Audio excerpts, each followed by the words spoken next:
Yo, what's up mga Ani TV? Nandito nga sa Rewang Hangin. Tingnan nyo naman yung araw ay masyadong palubog, kaya yun, napakaganda nito mga Ani TV. Kasi ngayon lang ako nakagawa rin ulit ng content kasi lagi akong busy. Kaya yun. Ito nga pala, lakad-lakad tayo dito kasi may nakita ako dito mga isang tura-tura siguro to, binaon siguro sa lupa, ayaw na siguro ng may-ari, nilang binigay sa akin mga Ani TV, kaya yun no. Tingnan natin yung, yan o, yung tura-tura, binaon na o. Ayaw na siguro yung mayari, dapat ito pinatimbang na lang yan para naging pera na. Yan o, siguro dala pa to ng, baka dito yung dumadaan, nahulog siya dito sa, nahulog sa balon, kaya yun, ay natilapon. Sayang naman to, hindi na to mabubunot kasi napaka baon talaga sa lupa o, tingnan nyo. Baon talaga sa lupa. Yan o, sayang yan, napakalalim yung pagkabaon, yung gulong lang natira, taka yung hindi ko alam kung kanino to, kaya sayang. Kung akin to, bubunutin ko to yan, akyat tayo, kaya tingnan natin sa taas kung maganda.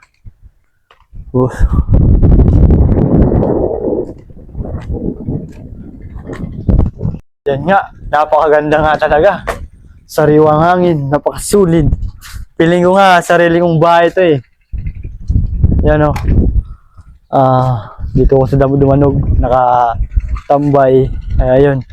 Kasi pag out ko sa trabaho namin, kasi balik ako dito, nag-video lang ako kasi wala na ako ibang maisip na content. Kaya ayun, dito na lang muna. Tingnan nyo yung lugar mga kanitibo. Napakaganda ng tanawin dito sa Dumanog, kaya yun.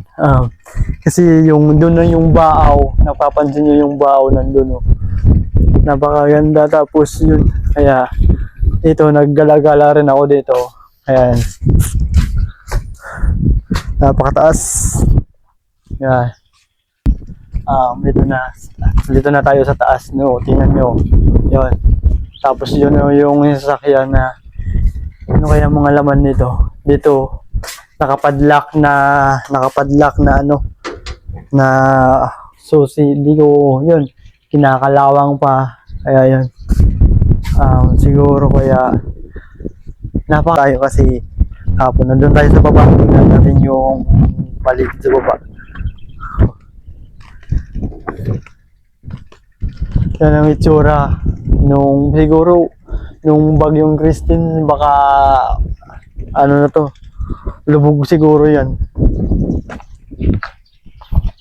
Yan, tingnan natin sa baba kung yun, may mga kalawang na ditong mga makina, yun bubo. Tapos tingnan natin sa loob, wala naman mga ibang gamit dito yan, talagang sira na talaga may bubo, napakaraming bubo, yung mga ito yung CR na yan ang CR nila Dito tayo o labas tayo kasi baka magalitan tayo dito na may-ari. Ayan, mga siguro mga mga loob. Ayan, sarap ng hangin. Yeah, dito pupunta tayo dito TV.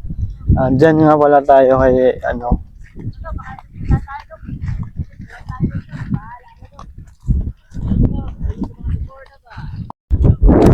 Ani TV, natakot ako bigla, napatakbo kasi yun, ay parang nawalan yung boses yung mic kasi nagbablog ako dun, kaya yun, nakakakilabot talaga sa parang bahay, iniwanan na siguro ng bahay, kaya yun, nakakatakot. Alis na ako.